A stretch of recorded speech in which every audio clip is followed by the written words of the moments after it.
Le fait d'utiliser un détergent moussant vous permet un décrochement plus rapide et une efficacité avec ce produit. Un gain de temps est très important. Le rinçage est obligatoire avant un gros lavage dans les soubassements, dans les pipettes et les mangeoires. Et l'avantage encore de l'application de ce produit vous permet de mettre beaucoup moins de pression et d'être beaucoup moins près de la matière à laver, de toute la surface à laver. D'où pas de traces abîmées, de perforations dans les bâches ou dans les volets plastiques comme ce bâtiment-là.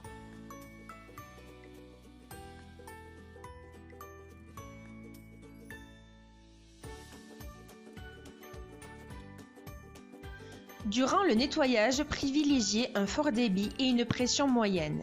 Veillez à passer sur toutes les zones de bâtiment ainsi que dans les recoins.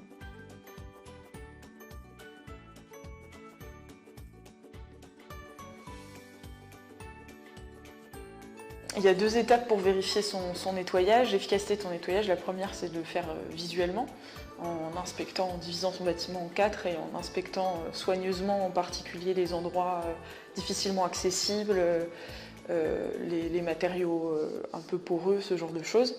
Et ensuite, il y a une méthode où on applique de l'essuie-tout humide sur les surfaces, qui est standardisée et qui permet de vérifier de façon un peu plus approfondie s'il reste de la salissure ou pas.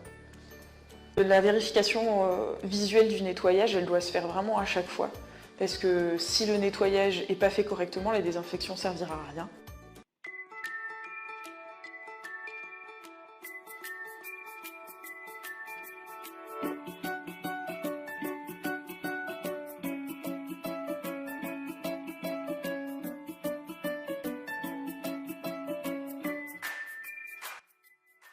La désinfection est une étape très importante. Elle a pour objectif de tuer ou d'inactiver l'ensemble des micro-organismes tels que les bactéries ou les virus. Veillez à utiliser un désinfectant avec un large spectre d'action. Il doit être bactéricide, virucide et fongicide. Respectez la concentration de produits préconisée par votre fournisseur en fonction de la surface développée de votre bâtiment.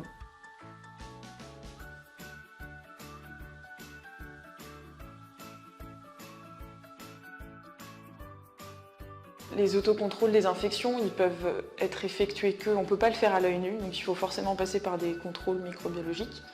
Donc on va utiliser soit des boîtes contact, soit des chiffonnettes qui vont